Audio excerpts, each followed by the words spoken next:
नमस्कार दोस्तों, क्लास शुरू करें उससे पहले मैं आपको बता देता हूं कि इस YouTube चैनल को बनाने के पीछे पर्पज पैसा कमाना नहीं है। सिर्फ हम स्टूडेंट लोगों के बीच अपनी ट्रिक शेयर करने के लिए बनाया गया है। चाहो तो आप भी बना सकते हो। मैं मानता हूं कि अपनी ट्रिक दूसरों को बताने से और अपना पढ़ा दूसरे को बताने से हम खुद ज़्यादा दिनों तक उस चीज़ को याद रख पाते हैं। बस इसी पर्पज़ से मैंने ये YouTube चैनल बनाया है। मैं भी एक स्टूडेंट हूँ और आप स्टूडेंट लोगों के बीच में मेरी ट्रिक शेयर करना चाहता हूँ।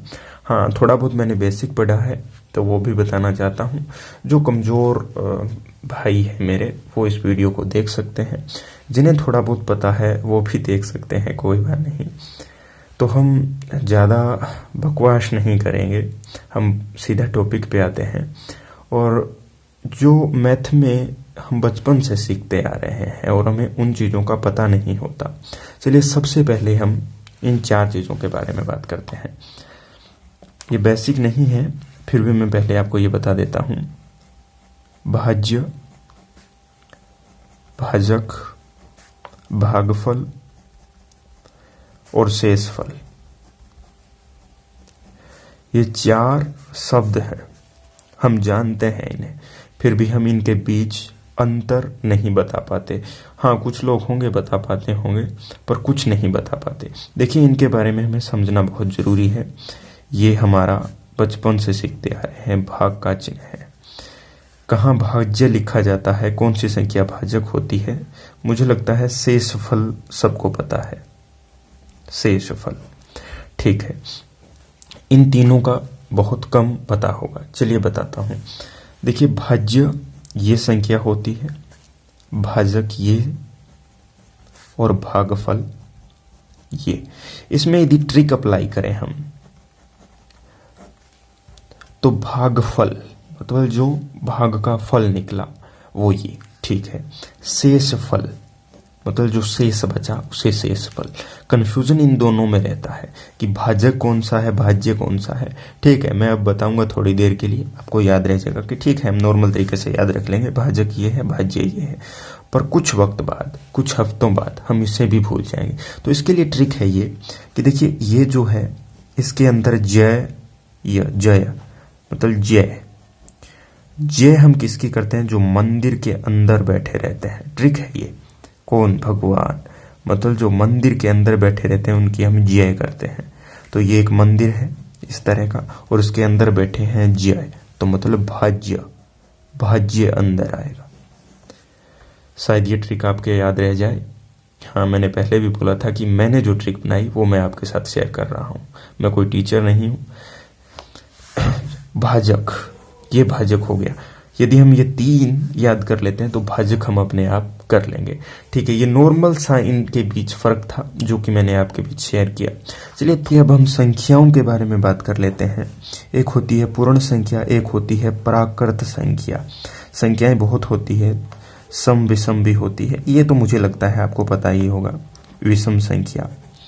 ठीक है, इन दोनों के बीच डिफरेंस बताऊंगा। ये कोई बात नहीं, ऐसे लिख दिया तो भी चलेगा।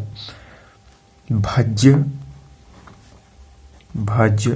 थोड़ी सी हैंडराइटिंग खराब है। अभाज्य संख्या। चलिए बात करते हैं पूर्ण संख्या। पूर्ण संख्या किसे कहते हैं, प्राकृत संख्या किसे कहते हैं? इससे पहले यदि आपको पता है तो बहुत अच्छी बात है, और यदि पता नहीं है तो ये देख लीजिएगा। पूर्ण संख्या मतलब पूरी संख्या, और पूरी संख्या तभी होती है जब 0 साथ में होता है। क्या होता है? 0 साथ में होता है, क्योंकि 10 नहीं बनेगा, 0 नहीं होगा तो 20 नहीं बनेगा, 30 नहीं बनेगा, और इस तरह चलती जाएगी। तो पूर्ण संख्या होती है 0 से लेके 1 2 3 4 10 इन्फिनिटी तक। इन्फिनिटी मतलब अंत तक। प्राकृत संख्या, पूर्ण संख्या समझ में आ गया। प्राकृत संख्या वो होती है जो प्रकृति में पॉसिबल हो। 0 प्रकृति में पॉसिबल नहीं है। हम कहें 0 चीज, तो क्या हुआ 0 चीज? 0 चीज प्रकृति में है नहीं, प्रेजेंट नहीं है, मतलब है ही नहीं। 0 क्या है? हाँ, हमें एक बोध होता है कि 0 है पर चीज है नहीं। प्राकृत संख्या का मतलब वो होता है जो प्रकृति में है, मतलब एक चीज है, कोई चीज, ये एक पेन है तो है, जिस तरह 1 2 3 4 इस तरह इन्फिनिटी मतलब अंत तक जितनी संख्या है इस तक। सम विषम समझते होंगे, 2 4 6, ठीक है, विषम 3 5 7, इस तरह की विषम संख्या। भाज्य संख्या, भाज्य संख्या और अभाज्य संख्या में बताता हूं। भाज्य संख्या वो संख्या होती है जिसमें अपने के अलावा दूसरे किसी अन्य संख्या से भी भाग चला जाता हो, मतलब 2 से 3 से, मतलब अन्य किसी संख्या से।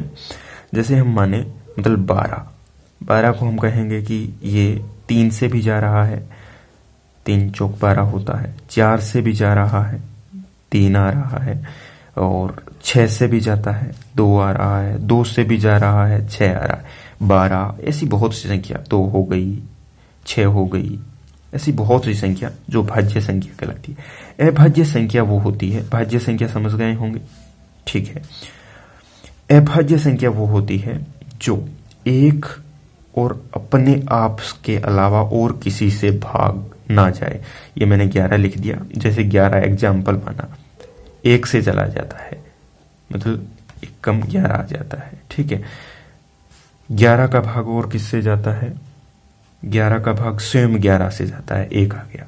जैसे 11 हुआ, 7 हुआ, 5 हुआ, 3 हुआ, ये सब अभाज्य संख्याएं हैं। उसके बाद आपके साथ एक ट्रिक और शेयर करना चाहता हूं। यदि आपको किसी पहाड़े का योग पूछे, मतलब किसी पहाड़े का योग, मतलब उस पहाड़े का पूरे का योग, मतलब जैसे आपको पूछ ले कि 2 के पहाड़े का योग, मतलब पूरे का योग बताओ प्लस करके, तो उसके लिए एक ट्रिक है, n मल्टीपल 55, मतलब n, मतलब यदि 2 का पूछ रहा है तो 2 इंटू 55, तो इसका कितना मान आ गया? 110, मतलब 2 के पहाड़े का योग, 2 के पहाड़े का योग यदि पूछे। एक्चुअली में कोई एग्जाम में ऐसा प्रश्न आने वाला नहीं है, फिर भी एक ट्रिक है, बता रहा हूं आपको। 110 होगा। यदि इस तरह 3 का पूछे तो n की जगह 3 सेट करो, 3 इंटू 55। यदि 4 का पूछे तो 4 इंटू 55। इस तरह आप किसी भी पहाड़े का योग याद कर सकते हैं। चलिए आगे 1-2 ट्रिक और बता देता हूं।